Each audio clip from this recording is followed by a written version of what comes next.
me ask you, what do you do when someone calls in that they're not going to be at work tonight?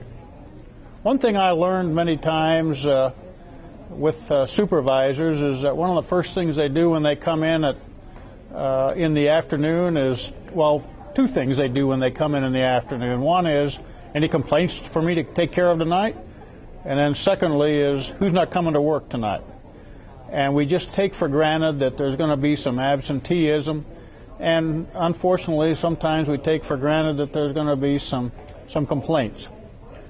So what do you do when people say, I'm not coming to work tonight? Well, let me read some of these that I actually have encountered down through the years. And I put them in my latest book, The Do's and Don'ts of Contract Cleaning, from one who did and didn't. And these are some kind of unusual ones that actually I personally was involved in and that they worked for me. So let me just kind of go over them with you, if I may. The call comes in, I can't make it in tonight. Why can't you make it in tonight? Remember, ask why 5 times, and I'll talk about that in just a moment. The caller says, my car won't start.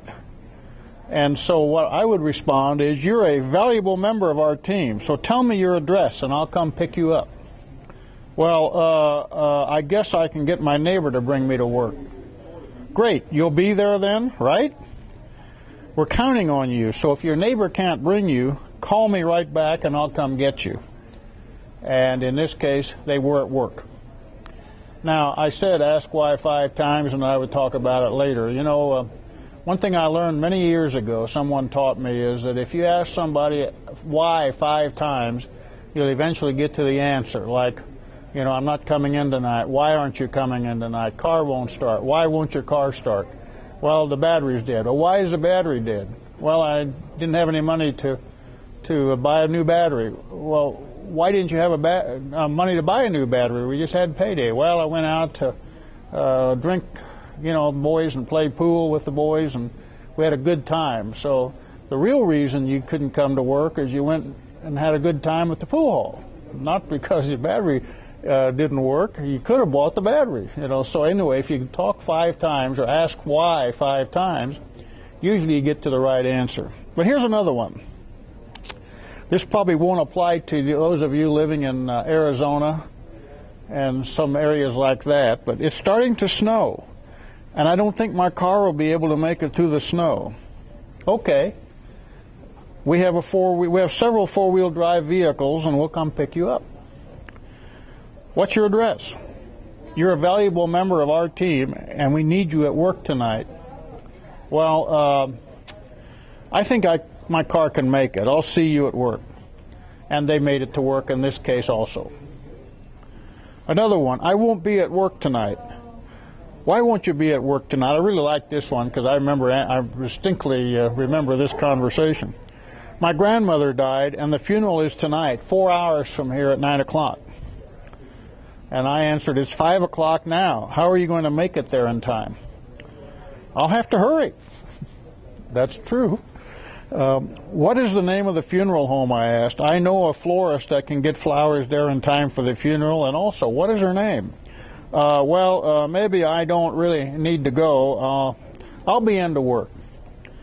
And then I followed that up after this, and checking the files, this was the 4th time the grandmother had died. This employee, I put down just as a side note, this employee must have been taking lessons from Klinger on MASH. If you remember, he was always the one that had a reason he had to get out of the Army. By the way, this person did make it into work that night. I can still remember picking up the phone and having this conversation with this individual. And then the last one I want to share with you. I won't be at work, and I remember this one very well as well. I won't be at work for the next 3 days. Why won't you be at work for the next 3 days? I think I'm going to be sick. I am so sorry to hear that. When is your doctor's appointment? I haven't made a doctor's appointment yet. Well, you need to see a doctor if your illness requires 3 days to recuperate. Why don't you set an appointment, and I'll see that you have transportation there. Oh, I guess I can find transportation. Then you're going to the doctor? Well, I'm not really sure. Then, of course, my response, you are a valuable member of our team, and I want to be sure you get back to work sooner than 3 days, if possible. Let me have your address because I want to come visit you and see if there's anything I can do to help.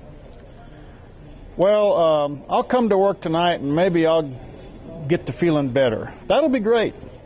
This person did come to work and didn't take the next 2 days off.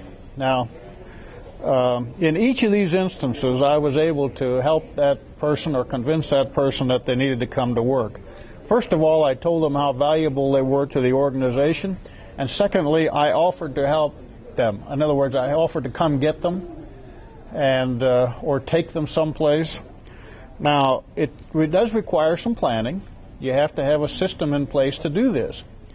But my point is, we don't want to just let them off the hook and say, well, I'm not coming in tonight, and we just take it for granted they're not coming in tonight, and then we talk about our high absenteeism. If we will take a little bit of time and set up a system so that the person who takes the phone calls has some questions like this, you know, if they're ill, what do you do if they're ill?